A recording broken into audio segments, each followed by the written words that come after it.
Protection des droits de l'homme et cohésion sociale. C'est le thème qui a réuni ce lundi 15 mai à l'hôtel Beau Séjour de Nati Tengou les responsables des différents acteurs de la société civile, les élus locaux, les acteurs du monde judiciaire, les responsables de la police républicaine, les responsables de la préfecture de Nati Tengou et la délégation de la Commission béninoise des droits de l'homme.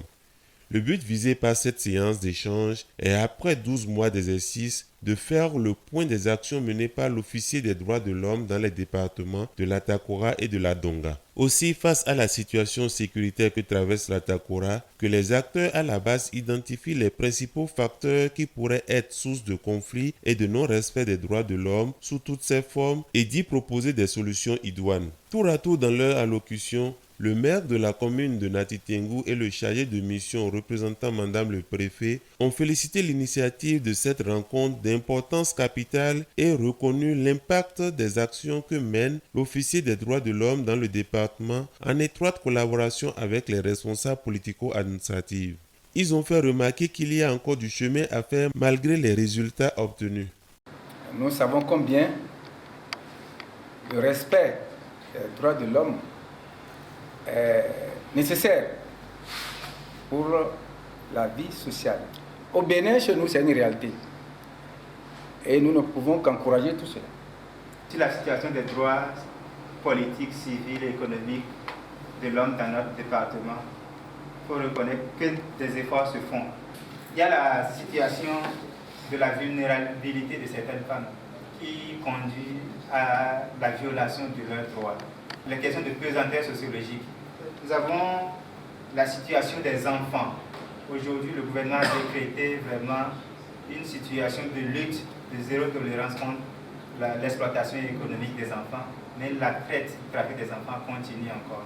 Selon la vice-présidente de la Commission béninoise des droits de l'homme, que peut-on retenir à la fin de cette séance? La question de la santé publique, la question de l'éducation, la question des droits humains, c'est beaucoup de choses à la fois. À écouter certaines personnes qui sont les leaders d'opinion, j'étais contente parce que ces personnes ont commencé par sensibiliser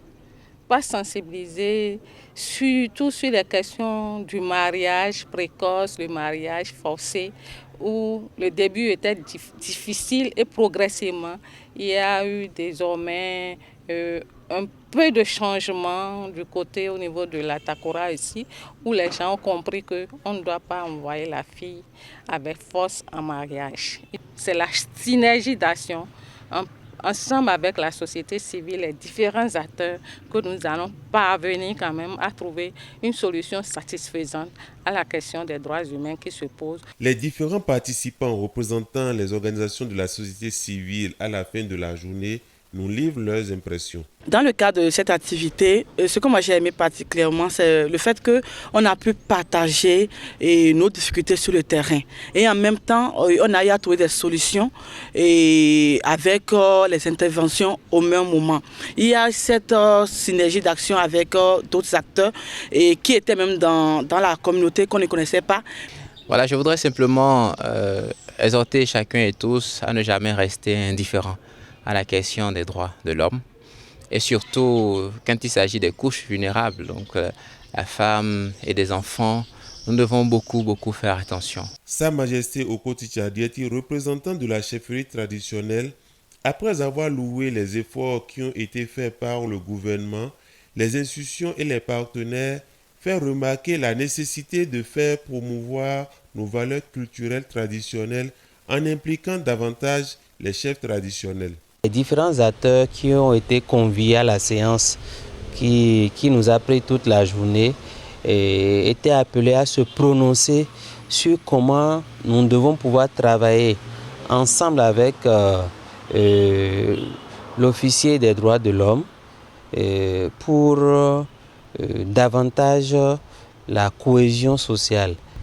Il faut davantage impliquer la chefferie traditionnelle parce que dans nos réalités traditionnelles, culturelles, il y a beaucoup de valeurs qui prônent les droits de l'homme.